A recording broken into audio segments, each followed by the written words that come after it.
Eu vou abrir com o seguinte procedimento, para a gente ganhar escala e tempo aqui. 3 perguntas que eu peço que sejam concisas e depois a mesa reage. Se houver condições, a gente faz uma segunda rodada. Eu passo a palavra a quem primeiro levantou a mão. Peço que se identifique rapidamente e faça uma pergunta concisa. Obrigada, a Sérgio.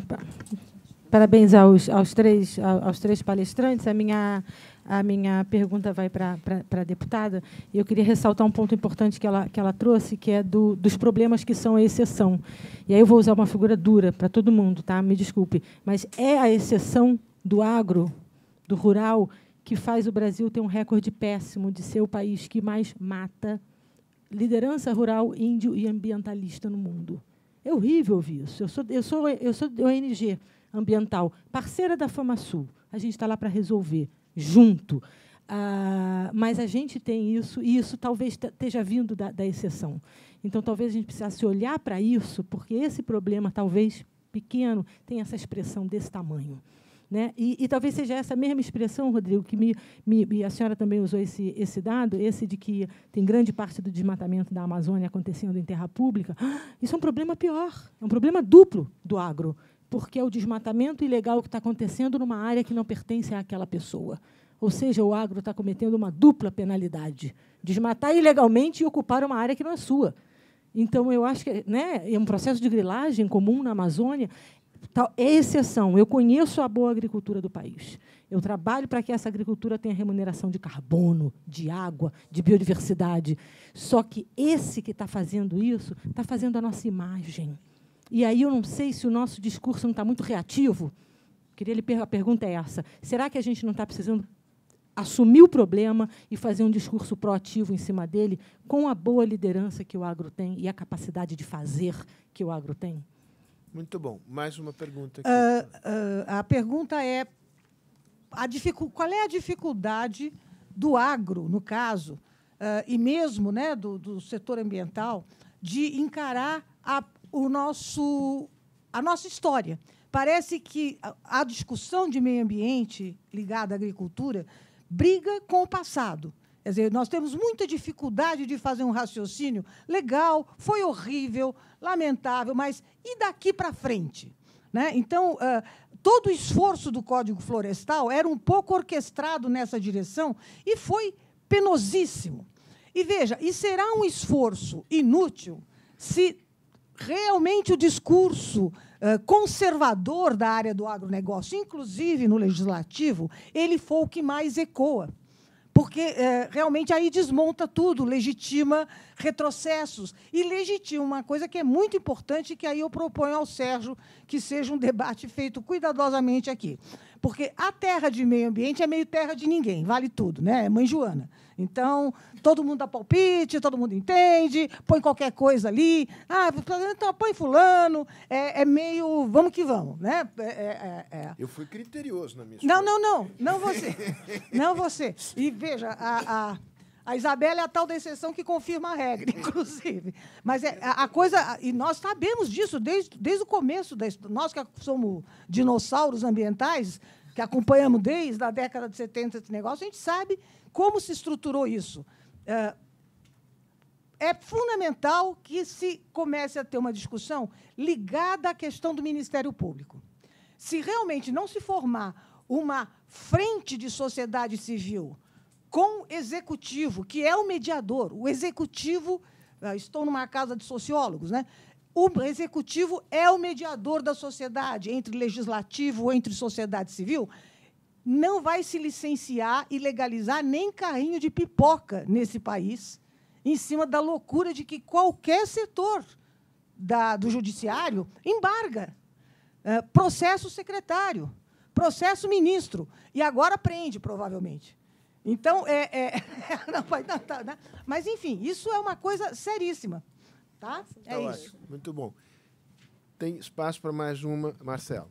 Uma colocação à ministra Isabela, quando ela citou de nosso projeto que vai apoiar o desenvolvimento de uma agricultura de baixo carbono na região do Mato Piba, falou em 40% de reserva legal na região. Quer dizer, corrigindo, né, nós acreditamos que essa região vai ter mais de 40% da sua área preservada, não necessariamente reserva legal, porque mais que 40% da região não é apropriada para a agricultura, são áreas marginais e que não dão retorno àqueles que fazem uma agricultura marginal, são comunidades que têm um padrão de renda muito baixo e que nós vemos que a melhor estratégia para essas regiões seria desenvolver um negócio de serviços ambientais que ajude na restauração e na preservação de áreas não apropriadas para a agricultura e que isso ajude ao desenvolvimento da região, gerando melhor renda para essas comunidades marginais. Agora, a grande pergunta é como desenvolver esse negócio de serviços ambientais, como gerar recursos para isso que apoie essas comunidades a terem um padrão de vida melhor com uma atividade de preservação. Muito bem, voltamos aqui. Como a deputada foi a mais interpelada pela plateia, eu sugiro que ela comece pelas respostas, depois a gente corre a mesa na direção do Rodrigo. Bom, eu vou responder primeiro a minha amiga Ana Cristina. Ana Cristina, talvez você tenha um pouco, eu acho que você tem um pouco de razão, mas o Brasil tem sido massacrado lá fora por nós mesmos. Eu acho que nós levamos essa má imagem do país lá fora. Outro dia eu até vi um vídeo da Al Jazeera que entrevistava vários jornalistas. E o único que falou mal do Brasil, do seu país, foi o Brasil, lá fora. Então, nada contra os jornalistas, não estou dizendo que isso é uma prática comum, mas eu estou dizendo. Agora, nós falamos mal do nosso país. Talvez a gente precise ter orgulho do país, mas a gente precisa lavar a roupa suja aqui, entendeu? Mas não levar lá para fora, resolver os nossos problemas aqui, entendeu? Mas nós temos mania, vamos lá para COP21, aí nós vamos lá e malhamos o nosso país. Em vez da gente levar as coisas boas do nosso país, as coisas ruins nós temos que resolver internamente, nós temos que nos acertar por aqui. E não tem nenhum país do mundo que seja só maravilhas, entendeu? Ainda mais um país em desenvolvimento e tão grande quanto o nosso. Então, acho por isso que eu falei numa concertação. Talvez tenha que colocar também a mídia, a comunicação dentro dessa concertação, e principalmente no meio ambiente. Eu acho que no meio ambiente é onde a gente apanha, e às vezes apanha sem conhecimento de causa. Todo mundo se acha no direito de dar um pitaco no meio ambiente. Eu me acho muito despreparada até para tratar desses assuntos. Tenho estudado, tentado me preparar melhor lá no Congresso, porque não era uma área que eu tinha grande afinidade com ela. Eu sou mais do desenvolvimento, então, mas o desenvolvimento hoje ele está associadíssimo ao meio ambiente e a gente tem que ter um discurso para isso também. Mas nós temos que ter um discurso bom e corrigir os erros que nós temos, e todo mundo tem. É igual índio. A estatística de morte de indígenas no Brasil, ela é errada. É uma judiação isso, porque nos colocam numa estatística completamente errônea.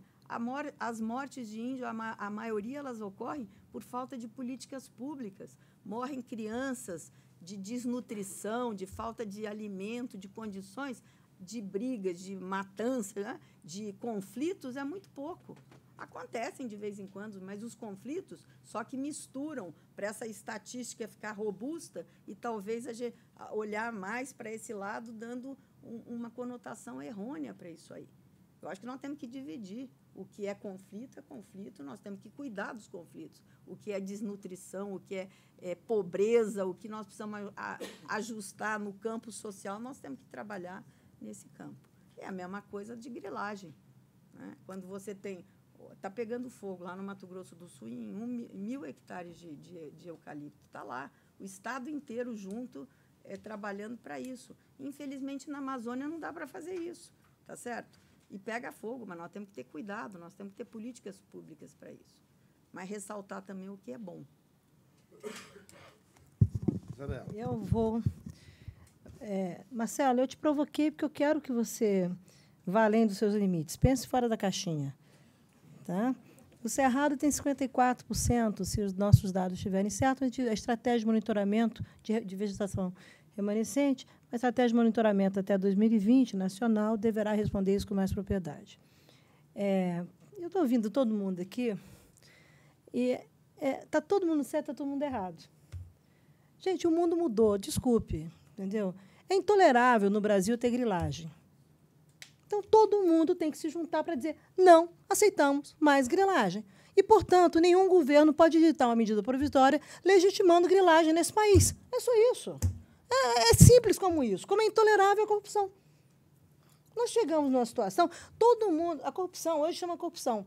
Tem vários nomes, puxadinho, jeitinho, camaradagem, né, filiação, financiamento público, caixa 2. Mas chegou numa situação que nós estamos assim, acabou, chega, ninguém tolera isso.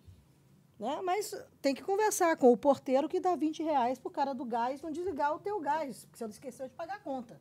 Ou o jabá da polícia no sábado, no domingo, que você quer molhar a mão do guarda. Eu não. Isso não, estou olhando para você. Tá vendo como é que Olha, o que eu acho... Eu não sei, isso deve acontecer no Rio de Janeiro, aqui não acontece. Imagina. Não vou comentar.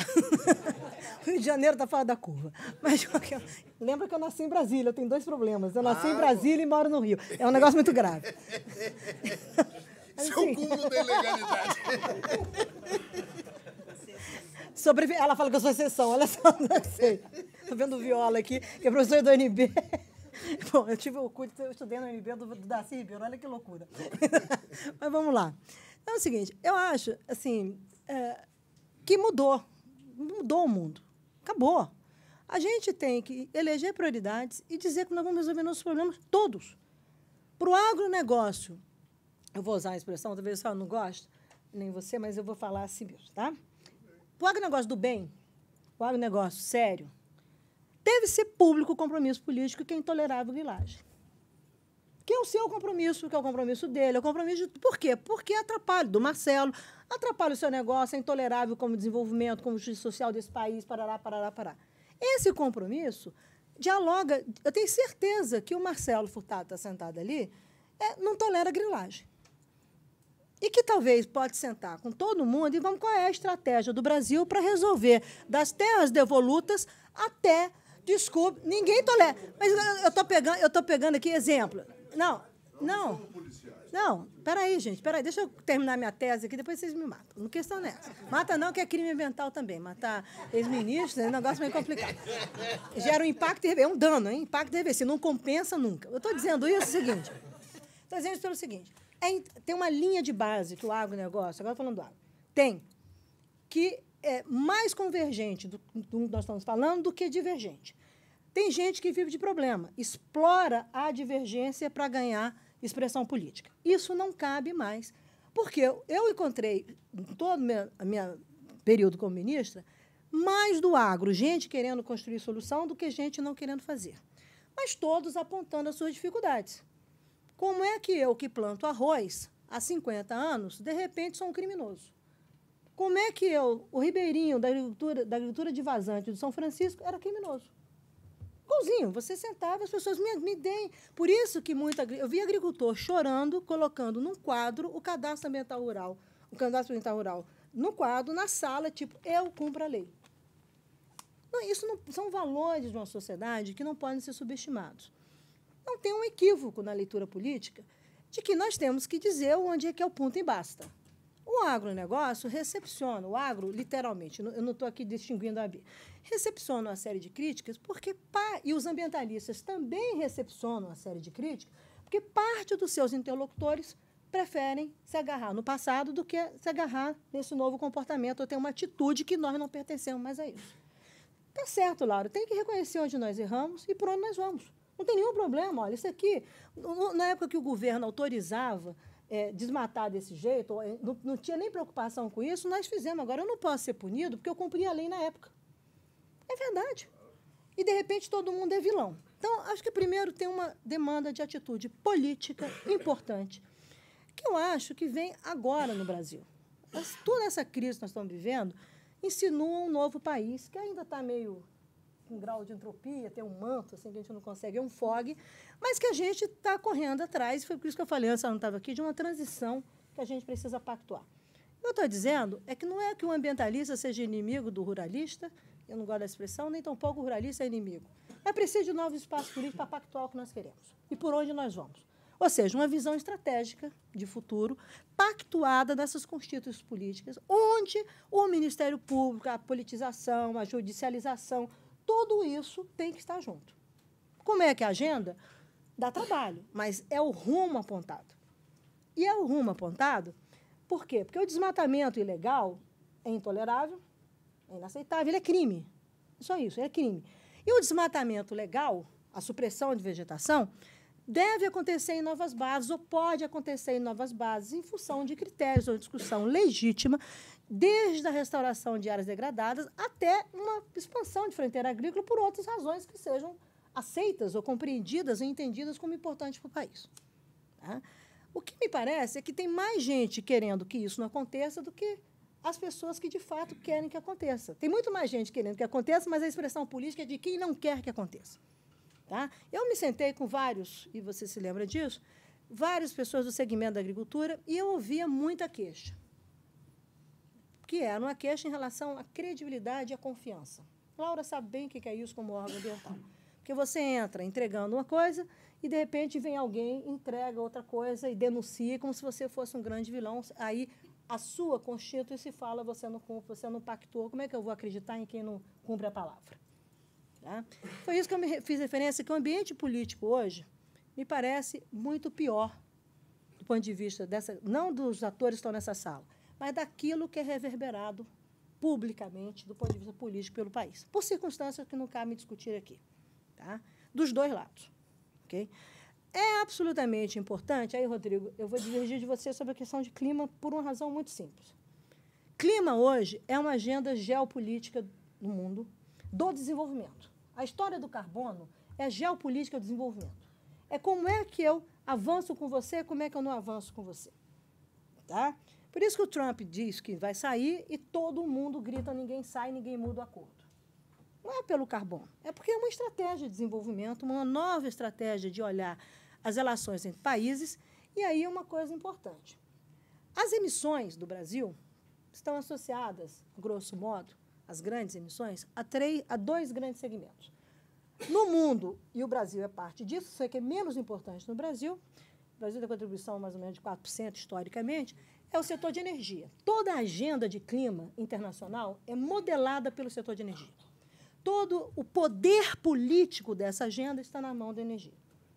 Ok? No nosso caso, como a gente tem uma matriz energética balanceada e que tende a chegar aos 50% de renováveis, e fósseis e não renováveis, perdão, o Brasil tem uma posição mais confortável de liderança de soluções e tem que discutir o que ele vai fazer com o seu cenário de energia, inclusive sobre aproveitamento hidrelétrico da Amazônia. Terá que fazê-lo. Se vai acontecer parte, se vai ser fio d'água, se não vai ser fio d'água, se a gente não precisa na Amazônia, isso vai ter que ser discutido com gente grande, não cabe mais um setor sentar, fazer um planejamento, jogar e ser determinístico. A sociedade não aceita mais isso. Embora o governo tenha tomado decisões sobre isso. No Madeira, Belo Monte, eu não licenciei nenhuma delas, na minha gestão não saiu nenhuma licença disso. Tá? Saiu a desafetação para o Tapajós, pactuada 2 anos com a EPE e o Chico Mendes. 2 anos de campo. 2 anos de estudo de campo. E, na hora de falar, todo mundo recolheu para dizer, eu não sou culpado. E a compensação foi maior que foi levada. Não vai sair, o IBAMA fechou. Isso são outras circunstâncias. A discussão estratégica é se o Brasil vai ter aproveitamento hidrelétrico na Amazônia, de que forma, quando ou não vai ter, e se ele vai fazer integração regional de outra maneira. Pelas hidrovias, pelas ferrovias, que é um papel geopolítico. O segundo perfil de emissão é o uso da terra. No Brasil, tem uma grande importância o desmatamento, porque foi responsável por mais de 80% das nossas emissões. O último inventário, eu não sei como é que está, mas na minha época era 15%. Não sei, os aumentos, os picos, não sei o quê, papá, está 20%, 18%, não sei qual está. 46. Hã? 46. O perfil de emissões por desmatamento? Na série histórica? Não pode ser aqui. Não, é 2014. Não é assim. Clima, você tem que pegar a história, tá? Clima não é o ano, tá? Tudo bem, vamos imaginar que seja 20% do total de emissões do Brasil. Eu não sei quanto é que ficou no último... Clink, você sabe, no último inventário?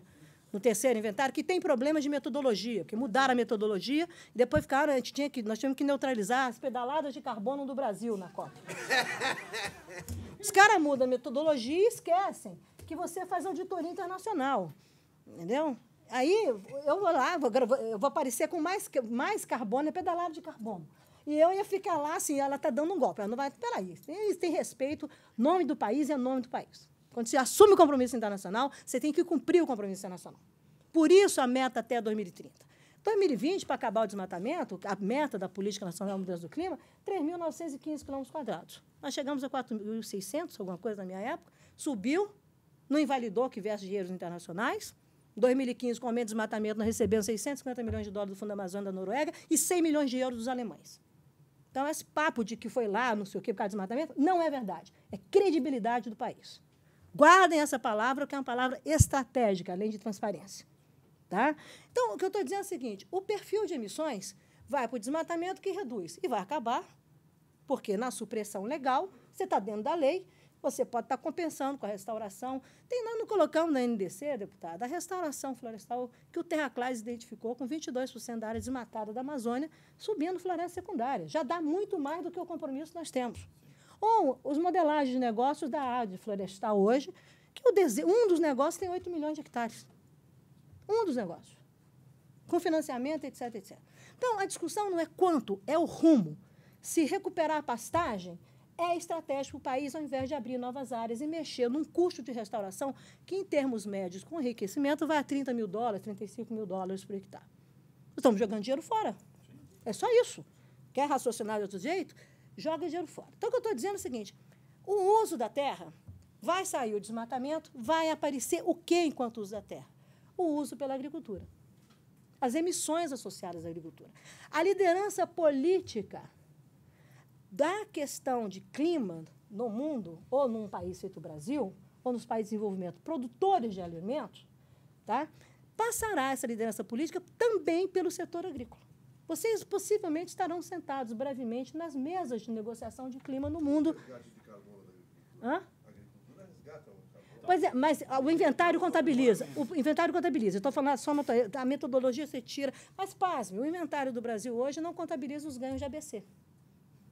Tá? É um exemplo de quanto que a gente tem que avançar para dizer qual é o número real. O que eu estou dizendo é o seguinte, a agricultura, Rodrigo, terá papel geopolítico brevemente, porque o Brasil, como tem a questão de energia equacionada, o Brasil, no ponto das negociações, naquele mundo global que ninguém é santo, todo mundo fala inglês, em francês, fica muito simpático, je suis très désolé, entendeu? Mas não querem ferrar você. A negociação é cruel. Tá? É muito cruel, não é fácil. E você tem que chegar lá e falar, qual é o poder do Brasil? Além de ser um produtor de alimentos. Qual é a postura geopolítica do Brasil do ponto de vista das emissões associadas ao uso da soja, fora o desmatamento? O desmatamento foi equacionado, tomara que seja equacionado em 2020.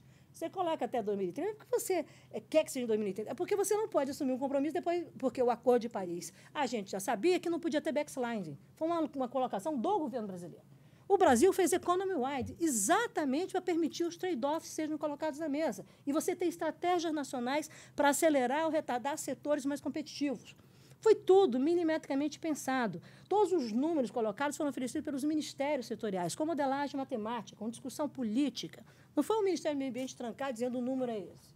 Agora, do ponto de vista geopolítico, o Brasil possivelmente, e eu recomendaria que o fizesse, deveria liderar hoje uma aliança com os países produtores de alimentos em desenvolvimento do ponto de geopolítica do clima. Não é só o produtor de petróleo.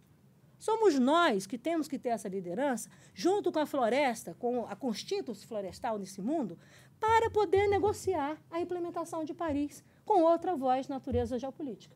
E não sermos reativos. Você acha que os africanos vão fazer o quê? Nós vamos esperar a União Africana se reunir com os chineses e impor ao Brasil uma situação? Ou nós vamos nos antecipar e vamos liderar uma aliança, uma parceria, como a gente tem no BASIC, tá? Associada à questão de produção de alimentos e proteção do meio ambiente. E florestas. A Declaração de Florestas da ONU, senhores, é de 1992. Aquilo que saiu no jornal não é a Declaração de Florestas, aquilo é uma manifestação dentro de um evento da ONU. Agora nós estamos discutindo com o Guterres de ter um painel, foi sendo sugerido um painel de florestas. É possível avançar nisso ou não é? Então, não pode perder o time político ou geopolítico dessas discussões. A agricultura brasileira, assumindo esse papel, entenderá o que a senhora sinaliza aqui, a necessidade de ter uma outra postura política. E entenderá nos ambientalistas, naqueles que têm uma visão estratégica de desenvolvimento, um parceiro.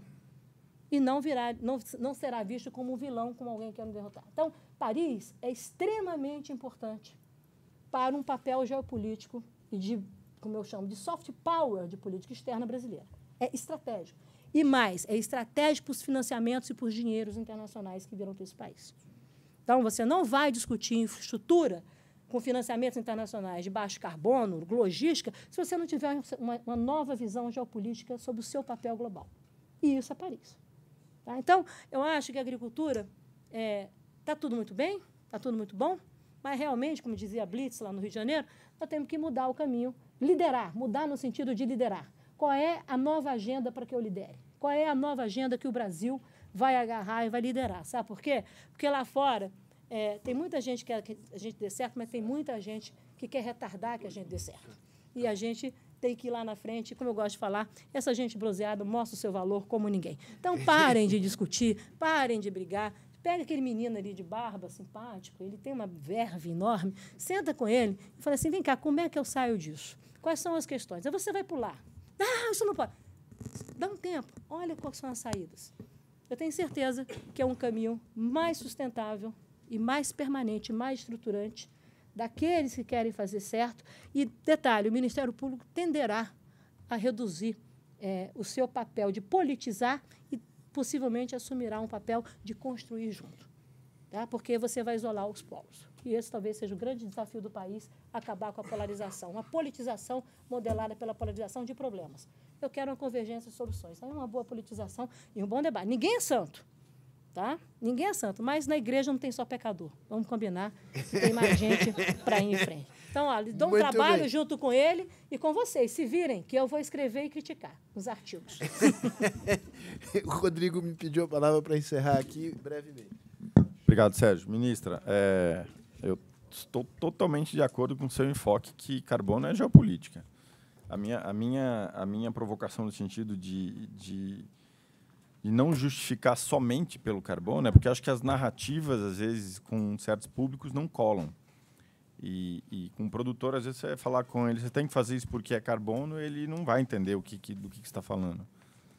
Mas é totalmente de acordo. A gente hoje pensa em cooperativa que tem painel solar gerando energia solar e é o futuro que está batendo nas nossas portas. Agora, pegando pontos que a senhora colocou e que a deputada Tereza colocou,